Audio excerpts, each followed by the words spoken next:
KXVS, the voice of Stockton, or its parents, affiliates, management, and staff.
Talk with Christina, where we share the truth and nothing but the truth to help you create your best life.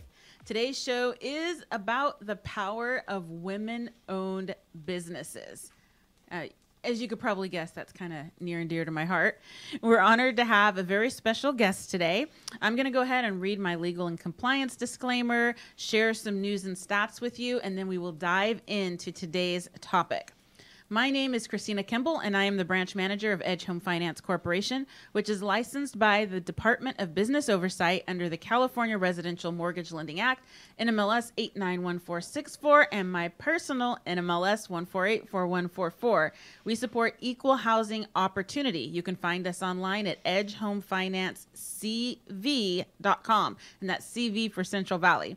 I'm a licensed professional real estate agent and grow leadership development at Volant Real Estate, licensed by the California Department of Real Estate. My license number is 019-12461. You can visit our real estate website at volantrealestate.com.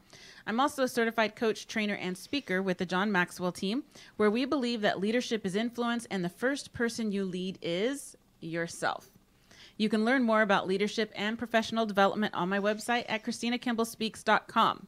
Now for our mortgage news. The Federal Housing Finance Agency announced today that they have increased the conforming loan limit, and this is the third year in the row that they've done that due to the rising home prices. So I have a few new loan limits for you. These are for conforming loans for 2019. San Joaquin County was increased to $484,350. Sacramento was increased to $552,000. Stanislaus and Amador County are both right in line with San Joaquin at $484,350, and Alameda is at $726,525. The FHA has not released any changes yet. Traditionally, they're a little bit slower than the FHFA. And the VA typically follows conforming loan limits. They have not released any announcements yet either, but we do anticipate those will increase as well. For our real estate update, we have the number of homes, single-family residences currently for sale in a few cities here in Stanislaus and San Joaquin counties, and these were pulled from MetroList this morning at 11:50 a.m. There are 153 homes for sale in Lodi, 654 in Stockton, 129 in Manteca, 192 in Tracy and Mountain House, and 443 in Modesto. Now, we've been seeing the numbers go down for the last few weeks, which is normal for the end of the year. There's not quite as much real estate activity. However, it is still, it's the home price. Excuse me. All of a sudden, I got a little tickle in my throat. Let me grab some water.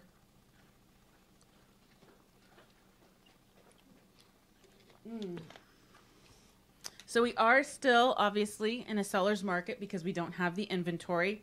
Interest rates also bumping back to the mortgage news. We do anticipate another rate increase in December. So if you're thinking about buying, definitely talk with a mortgage broker to get something locked in now while the rates are a little bit lower. Historically, they are still low. We still have people freaking out, to say it in layman's terms, of the interest rates, but they're still really good overall. If we're not at 12 and 14%, we're doing well. We're in about the fives.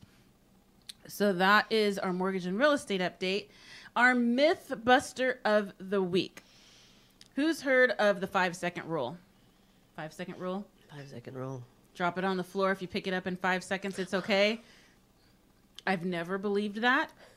So I thought that was an appropriate myth to bust. So I pulled this from an article called 20 Worst Food Myths That Still Persist by Tareen Furman on bestlifeonline.com. And the myth is this is a myth, remember? Using the 5-second rule ensures your food is still safe to eat. The 5-second rule has saved you from having to remake your food plenty of times. Bad news. This is from the article. Despite the world thinking food is safe from the germy floor, we talked about germs before we started, thinking that food is safe from the germy floor as long as it's picked up within 5 seconds is totally a myth. I hope my husband's watching this show. Unfortunately, it only takes a very small fraction of 1 second for bacteria to contaminate your food. So fast, there's no way you could pick it up to save it in time unless maybe you are Flash Gordon. So if you still want to try your luck, keep your floors super clean and hope for the best. But that is our myth buster of the week. I can't even imagine. I don't even like picking up food when it's dropped on my counter. I know. I feel for you. I have a whole new perspective for cleaning my floors now. Thank you very much. You're welcome. You're welcome. So I would like to introduce my guest today, Kristen Birtwistle, founder of the Eleanor Project. Welcome to True Talk with Christina. Thank you, Christina. I am so glad that you're here. And we met... Wow, when was the media? Women in Media. That was a few months ago, and I think it was in October at San Joaquin Delta College with Adrienne Bankirk from Good Morning America fame, and she just livened up the room with some great messaging. Yeah, and she came out dancing. She did, and singing. See, I was in the back taking pictures and video and everything, so I couldn't hear her singing. Yeah. It was a really great event. I was so glad that I was able to attend. It was my first TEP event, the Eleanor Project. Thank you. I think of TED Talks. It was a TEP Talk. It was a TEP Talk, yes. It was a TEP Talk. Yes. And how long has the Eleanor Project existed? The Eleanor Project has been around now for almost 3 years. We're launching into year 4, which we know is going to be our biggest, our brightest, our bravest, I think, year yet. And we're very excited about the programming. More TEP Talks, which is, as you mentioned, Christine, is the Eleanor Project, named after Eleanor Roosevelt. And we're really very, very hopeful that we'll be able to impact women coming together, being part of something greater than themselves, and really trying to make a difference, causes that are important to women, including women-owned and operated businesses, which is an area we really want to focus on next year, beyond what we've done already. So what made you start this? How did you get on this path to launching the Eleanor Project? You know, it's a combination of a few things. You know, several friends of mine, women colleagues in business and friends and family, we long felt that there was a gap for women in terms of understanding, where there were educational forums and where I could find a network and where I can find a mentor. And it was a combination of identifying, gosh, there's this gap in the community. And we do have women's organizations that are wonderful, no doubt about that, but they usually only come together for a large lunch for a month, every month, and you have a chicken lunch, and then you leave. So you don't have that opportunity to build a relationship. The Eleanor Project, we wanted to create something where relationships could be struck and built, but mostly between young and, I don't want to say old, where we call our old ladies established women. There you so, go. Old and established. Okay, so I feel like I'm in the middle there. yeah, you are. You're right in the middle. I don't have an age cutoff for what is in fact an established. I'll just AARP, 55 and older, I guess. And you're so far away from that. Yeah, I haven't gotten those letters. My husband has. Yeah, I haven't gotten those no, yet. yeah. I got mine several years ago, and so the Eleanor Project really was based on that, and a combination of being actually, angry that women weren't coming together, angry that older women were not giving back to younger women. And a lot of that was because these older women just were not asked to mentor. So it's a combination of a variety of things. And the word Eleanor came forward because Eleanor Roosevelt really was a woman who was a catalyst for change for women. She celebrated women, she supported their causes, and it was also right in the middle of a lot of change for women. And these are back in the days, in the certainly 30s and 40s, where women didn't have the opportunities that they have today. So she's an icon. We probably wouldn't be doing this back then. We would not be on this radio show. We would not be talking about what we're talking about. And we certainly would not have access to it. We'd be picketing in the front of the radio station to get in. Because now that I know you would be doing that. I would be doing that. Yeah, and I'd be behind you, supporting you 100%. So yeah, the Eleanor Project was created with that in mind, to really support the causes of women, celebrate, and then bring together a diverse group of women, because we have tremendous diversity here in Stockton and San Joaquin County that we need to celebrate every day. So yeah, I appreciate that, because not everybody pays attention to that. And to me, it's very important. It's always something I notice. Not that I notice lack of diversity. That's what I notice. Yeah. And I want to see the rainbow of cultures, because that's society. Yep. It's our world. It's our city. It's our region. Yeah. I want to see that reflected. So I loved that was part of the Eleanor Project. Big part of our mission and our vision. It's huge, because it reflects what the community is and wants. And I recall that one of our first step talks we had was called Changers, and we celebrated women that were actually in their 70s and their 80s, and we had African American women, we have Anglo women, we have Asian American women. We had just the bandwidth, and the audience. If you looked out, like you said, there was a rainbow of people, both young and old, from a variety of different diverse backgrounds. And that, to me, is really significant. That's a statement Eleanor wants to make. And, of course, after the event was over, standing ovation for our amazing women in our community who were talking about their experiences and what they had to overcome. And afterwards, there was this tremendous mingling. No one left the theater, because the older women, the established, were talking with the younger women, and there were new relationships that were formed there that would never happen without us coming together like that. Yeah. We were all equals that night in the same room and the same place, and that's what we want to create: equality for all. Yeah, it's important for our voices to be heard. Yeah, our experiences to be shared, because when you hear what someone else has gone through, what they've persevered through, is even the women in media. We heard from women that have been in business in certain industries for a very long time. They had to overcome some things. We don't, coming up now, we don't necessarily have to overcome those things. We have new challenges, but we can learn from and respect what someone else has gone through, and it gives us hope. You're giving people hope. Right. Exactly. And that's everything when you're trying to build something. Right. And I love the fact that you refer to the word hope, because that's what we hear all the time. Older women want to remain relevant in business and in their personal and professional careers. Younger women want to have the hope that they can have what maybe the established women have now. They want to have good income. They want to have a home. They want to flourish in their business of choice. They want to flourish as mothers. And I think the coming together of all that is really defines, again, the Eleanor Project, giving people hope that they can do anything they want to do. But we also are not raised in being lone rangers. It does take a team, and it takes a village. And we hope that Eleanor can be that connector too.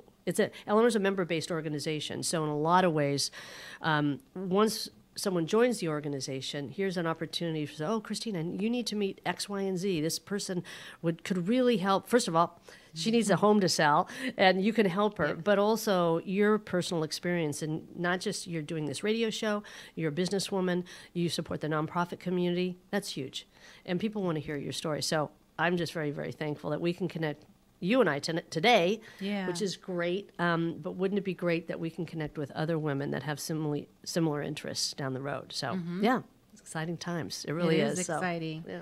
It is exciting. So you mentioned memberships, because I want you to share a couple of the statistics that you shared before we started the show. Right. But before we do that, could you share the memberships? How do they work, and who can join? Should they join? Right. Well, the Eleanor Project, we started as a member-based organization, so we could actually raise dollars so we could create educational forums for women. The membership is $75 a year, and for that, we typically host 3 major educational forums called TEP Talks, the Eleanor Project, and those will all be free. If you're a member, there's no cost. We also have created these other forums called Dinners and Discussions. So if you have a group of 8 women, preferably half are young, half of them are established, we have these wonderful tools. We have a scripted placemat for you. We have invitations. And these, if you're a member, we give those to you. And you host a dinner. And it's always like, guess who's coming to dinner? Sometimes you never know the people you're going to meet at a dinner and discussion. And then because women have a tendency not to take care of themselves as well as they should, they're always thinking of somebody else before they're thinking about themselves. We've hosted, and this is part of the membership, we call them oxygen mask events. So I flew Southwest this week, and the first thing that says, okay, should there be a sudden descent, and the airplane starts to crash, the oxygen mask will fall down. So breathe on that first before you give it to your child next to you. So save yourself first, and then you'll be able to save others. So those are sort of the types of programs and opportunities. If you're a member, you have complete access to Which those. I am, just to make sure. Thank you. Everybody knows. I know. And this year we're actually going to have membership cards. So we need cards now. I'm a card-carrying Eleanor Project member, so I like we've got that. And so, and we're just going to be adding new programs next year. But the one area that we really need to work on is women-owned and operated businesses.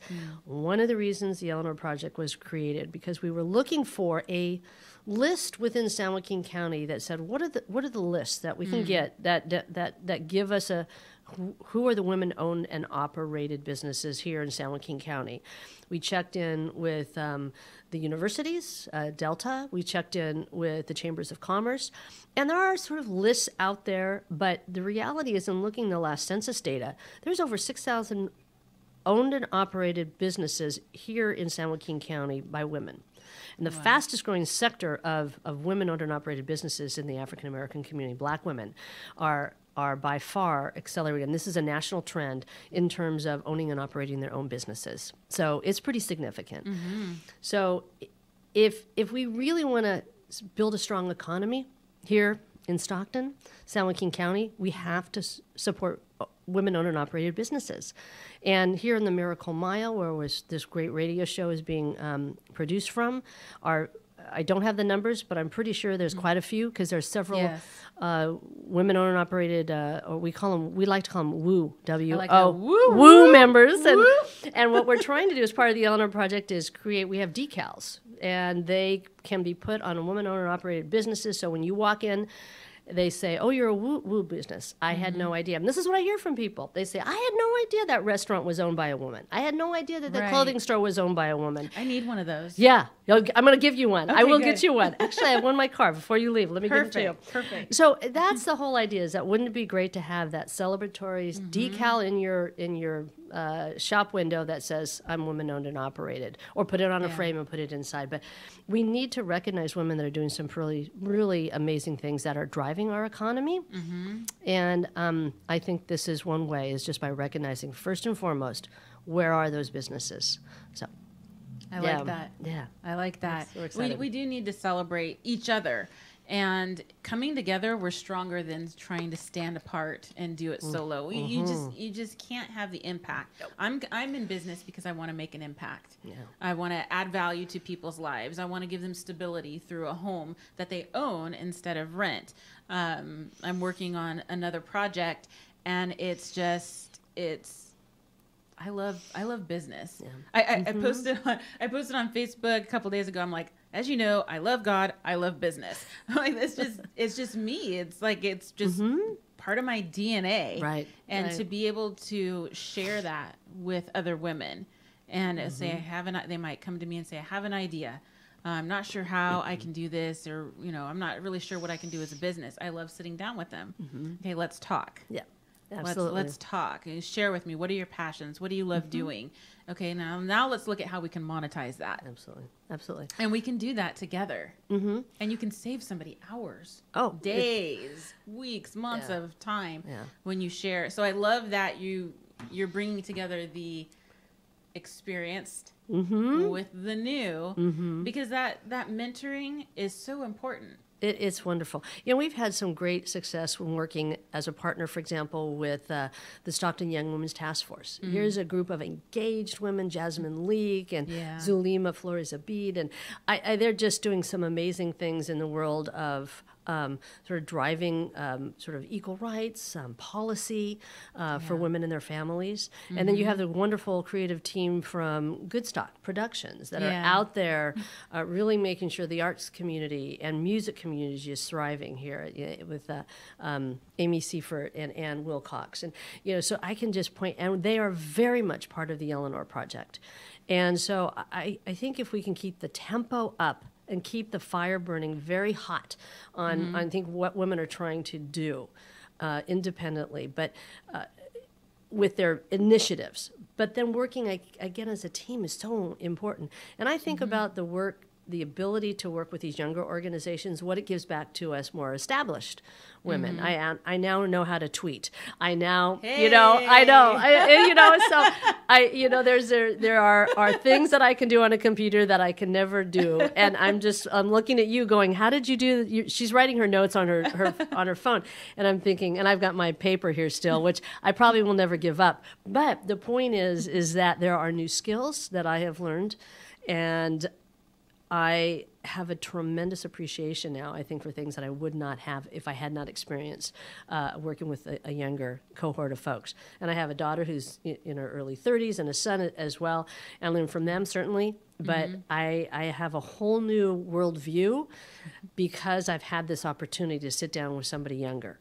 And I think they have a whole new worldview in some ways, or a door has been opened for them because of a contact that I have, a long-established relationship. And it's all about relationships. You know that, Christine, right? In business, it's all about who you know and the relationships you build and how you form that.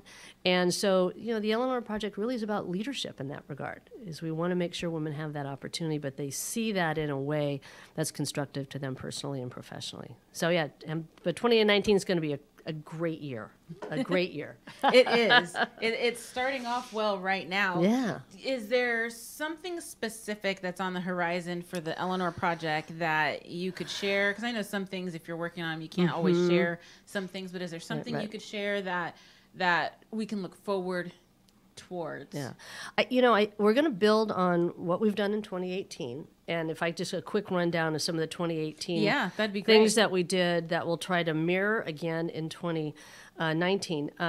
We had a program called She Leads, and we brought Tori Verber, our district attorney, together with some of the young women from the Stockton Women's Task Force and some of our elected officials, and we just had a face-to-face time where we talked about women in politics. Another time we had a program called Digging Chicks, and I saw that Digging one. Chicks was it was a Sunday afternoon where women got together at women-owned and operated businesses, In-Season Nursery, owned by Julie Morehouse, and her partner, who's a man, Eric. That's my husband's name. Is Great it? Name. Oh, a great name. Very strong name. Good four-letter word. Yeah. All right. And, so we went there and she walked us through, how to relax and take it easy through gardening. It was fantastic. And so, and then we had the traditional TEP Talks, which is really our anchor program. And TEP stands for, again, the Eleanor Project. So just so you know, disclaimer, we're not ripping off the TED Talk idea. But they are conversations with local women. And so we hosted one called Her Story at the Hagen Museum last year. We're going to do that again this year during Women's History Month. That's a good month. That's a good month. We got have me come back in March. And we did Women in Blue, where we brought women together who actually represented public safety and police and county sheriff's organizations to talk about their experience in rising through the ranks as a woman in the world of policing and safety. So we hope to do more next year. We've done a survey actually of our members and what they hear, what they want to hear more about next year in TEP Talks, leadership development. So we're going to focus a lot, our next TEP Talks, on that. We're all coming up on the 100th year anniversary of the women's right to vote. And I know January 19th, there's going to be a march here in Stockton celebrating that and other things that women have achieved or hope to achieve moving forward in this century. And I think what we will also do is we'll be starting our scholarship program. So we have an educational scholarship. It's small dollars right now, about $1,000, but we plan on making a contribution to one of the scholastic programs here in Stockton. It hasn't been selected yet, so I can't tell you, but a big part of that is giving dollars back to existing scholarship programs that can really fast forward women into helping them with college or even thinking about women-owned operated business scholarship for women, young women that are trying to get off the ground with new business operations. So, but the woo factor will be big in 2019. I can't tell you what's happening yet, but I can say that on December 28th of this year, we are having an oxygen mask self-care rejuvenation session out in Lodi, Shine Yoga, and owned by a woman, and then Basic Products. It's aromatherapy. They are hosting an event for Eleanor members in the community to come out and learn yoga, to learn a little aromatherapy and do some shopping in downtown Lodi. So we're trying to expand our hopefully our Mecca. At some point in time, we have this vision for world dominance, if we can. Dun, dun, dun. But, the Eleanor Project will be doing a lot of things in a sort of a smaller venue so we can, again, build those relationships and build membership, but also take ideas from women and say, and this is what we need to do to help you move forward. So, yeah. So speaking of world domination. Okay. Right now, I might be overstating that, but hey, there's nothing wrong with having that vision. Okay, because it's for the good of women, which in turn is for the good of society, right? True. So right now we're here local. Is the vision that there are local chapters in other places? It would be ideal if we could do that. We created the model with the intent that if Oakland or the Bay Area or another city wanted to start creating an Eleanor Project chapter, they could do that. Okay. And as a matter of fact, we've had quite a few people thinking that the Eleanor Project was a national organization. I did. Yeah. When I first saw it, I thought it was. Good. Okay. And there are some other Eleanor projects out there, but mostly related to general history on Eleanor Roosevelt. But this is the first of its kind that actually focuses on women in terms of networking and connectivity and convening. So, yeah, I mean, if 3 or 4 years from now, I could see us in another city without a problem. But right now, we really want to focus here in Stockton. And we've got great opportunities, I think, because we've got such strong women leaders here in our community. We've got an amazing First Lady here with Anna N.T. Tubbs, and whose last name I butcher every time. The Anna is an amazing woman leader. Don't have me say it either. I won't either. And the mayor has specifically was a sponsor, along with other business leaders, around the first report ever on the history or the status of women in Stockton. That is pivotal. So we now know what we're we're dealing with in terms of women and their status on healthcare, employment, education. Never had that before. So we have our university, UOP, Delta College, run by women. Our county administrator is a woman, our DA is a woman. So this is, I detest the word, this is the year of the woman. No, this is going to be the century of the woman. And knowing how bold I think our ambitions are, and with the help of people like you, and a membership that's growing, I think we can do a lot more. I think we haven't even touched yet what our potential is. So I agree. yeah. I agree. Well, even, I mean, the beginnings are very powerful from what I see. I mean, I just joined a couple months ago, and then the Woman in Media was my first event. Okay. But you can see the power of it. I mean, just women coming together. I mean, we know how to have fun. We do. We do. We know how to have fun. We know how to encourage each other. We know how to be there and support. I mean, some of the stories that the women shared, the experienced women from the stage, is like, wow, I had no idea. And the trail that they blazed, it's pretty amazing. It is. And there's some strong women. Yeah. We have a lot of women of first here in San Joaquin County. And I recently had the privilege, and she was at Women in Media, Susan Carson, first woman to own and operate a radio station. She was very impressive. She was here in San Joaquin County, but she was also the first woman in the nation to own and then run a radio station.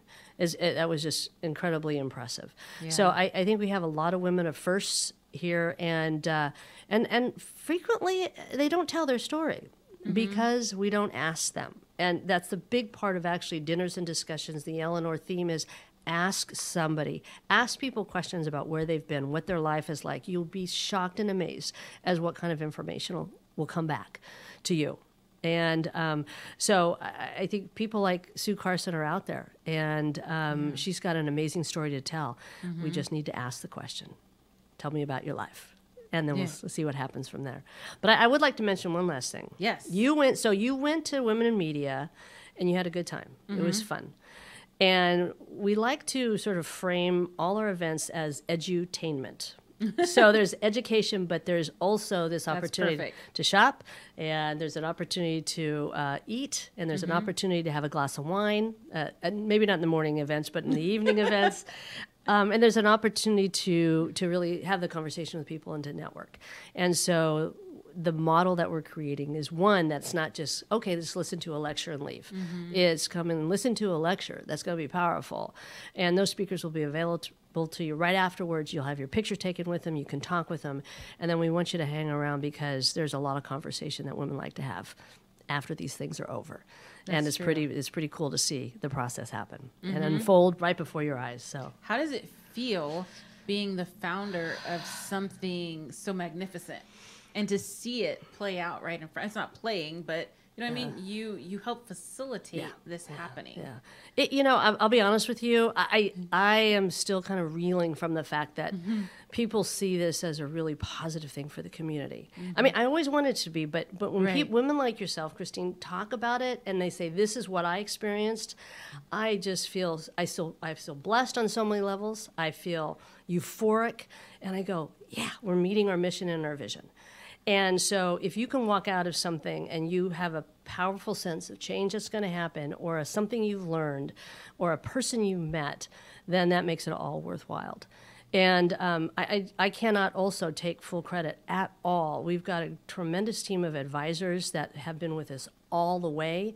And my sister, actually, Stacy Jackson, who's an attorney, is the co-founder with me, and she keeps us out of legal hassles. But she's also incredibly innovative and progressive and has a lot to say.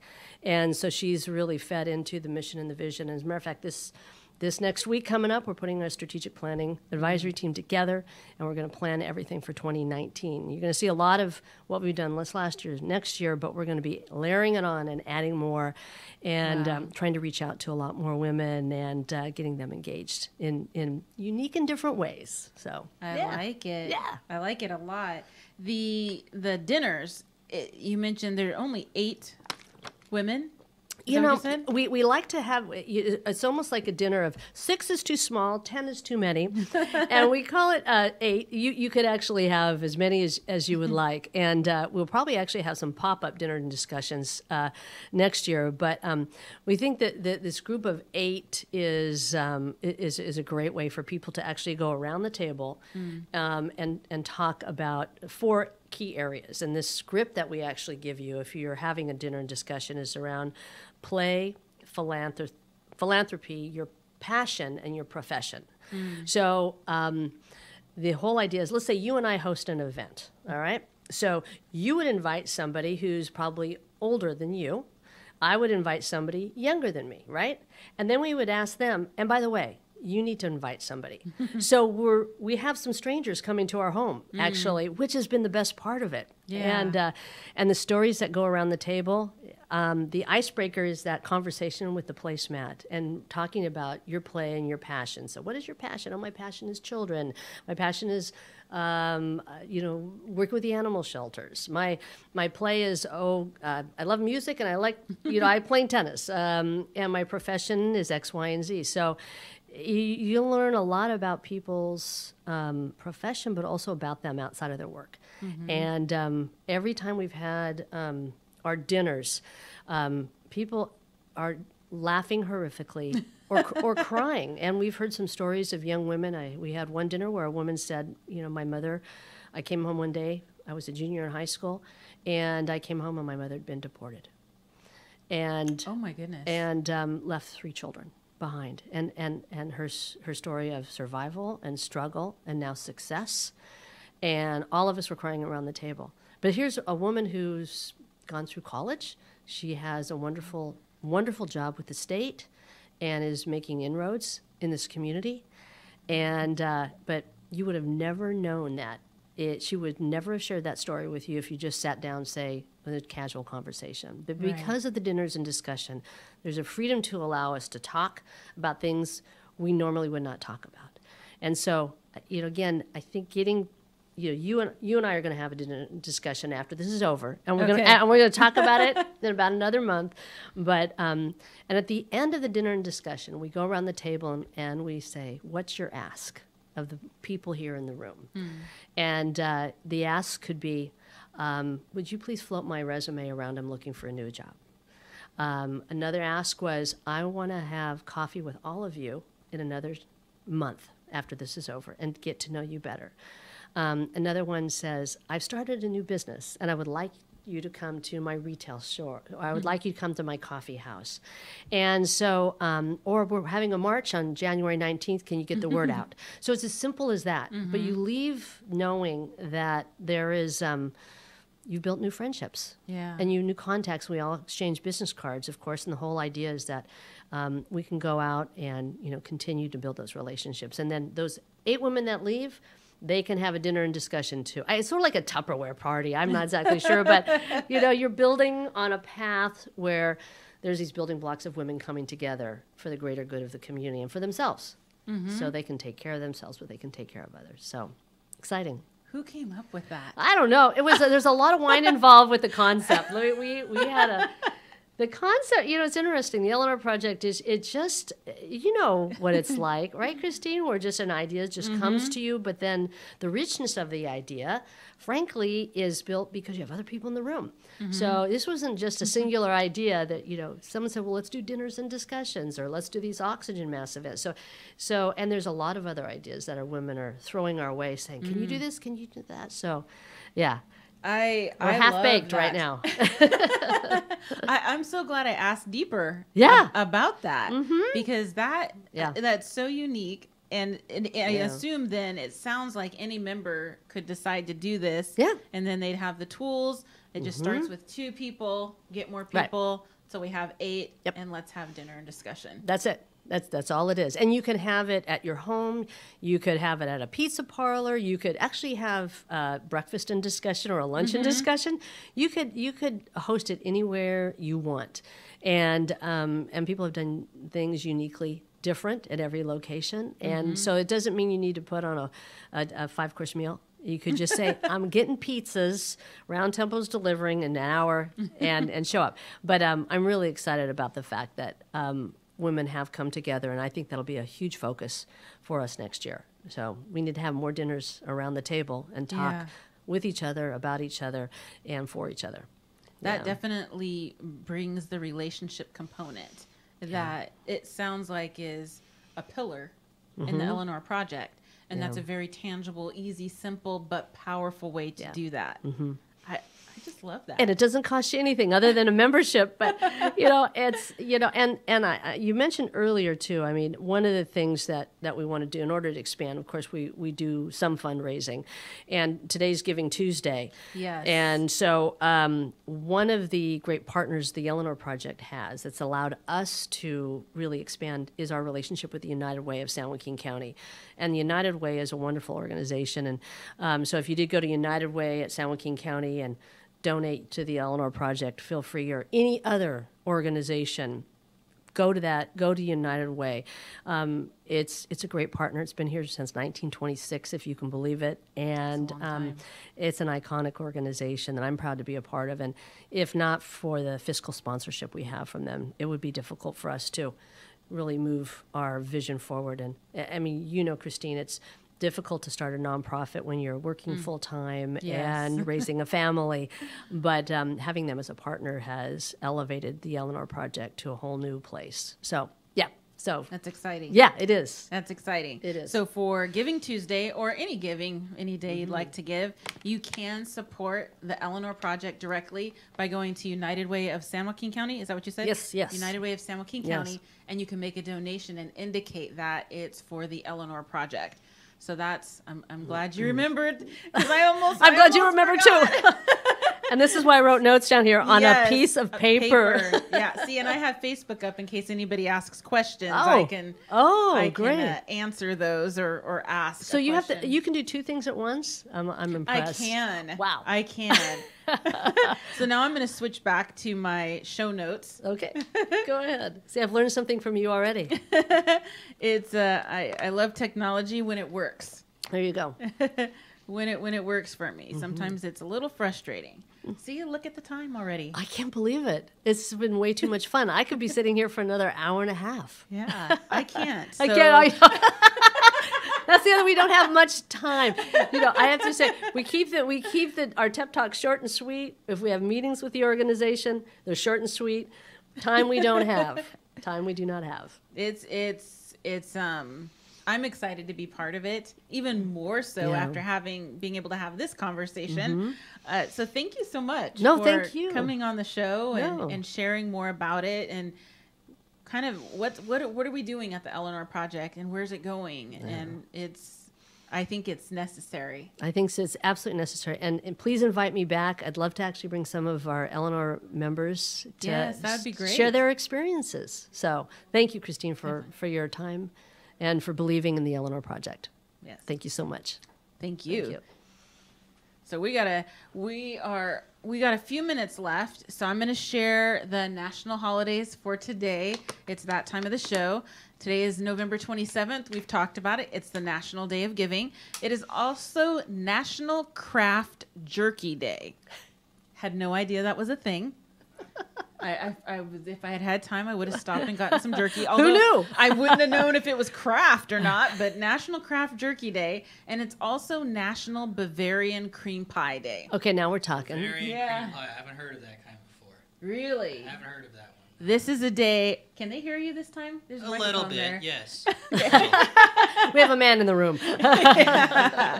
Yes. So I didn't even, and I get these from nationaldaycalendar.com. And it has the national holidays every day. They even have a calendar you can purchase, which I'm considering doing that for 2019, so I don't have to go online all the time to see them. I do enjoy some things in paper. Okay. Yay. It's not helpful. lost. No. And I go back and forth between my Kindle books and my paper books. Okay. I like both. So since it is the National Day of Giving, I thought I'd focus in on that one to close out our show.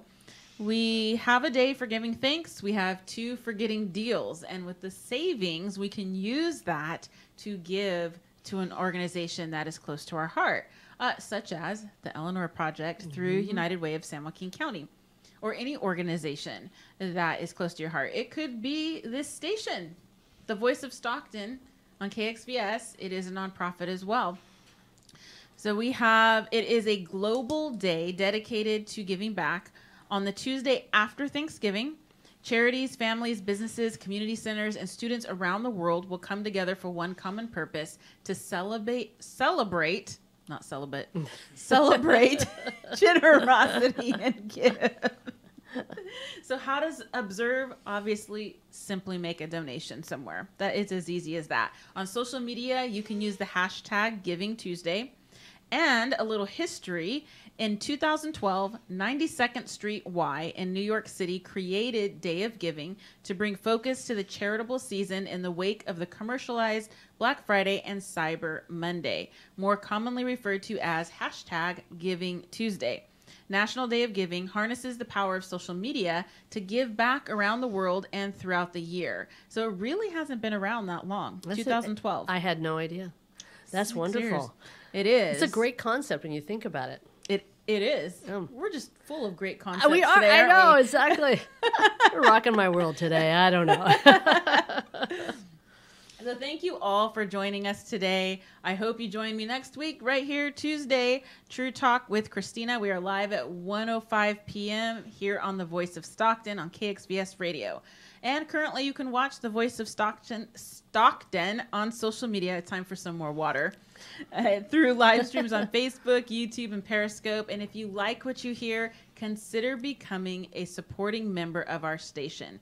You can learn more at www.thevoiceofstockton.org. Thanks again for tuning in. Have an amazing week, and let the truth be your guide. Bye, everybody.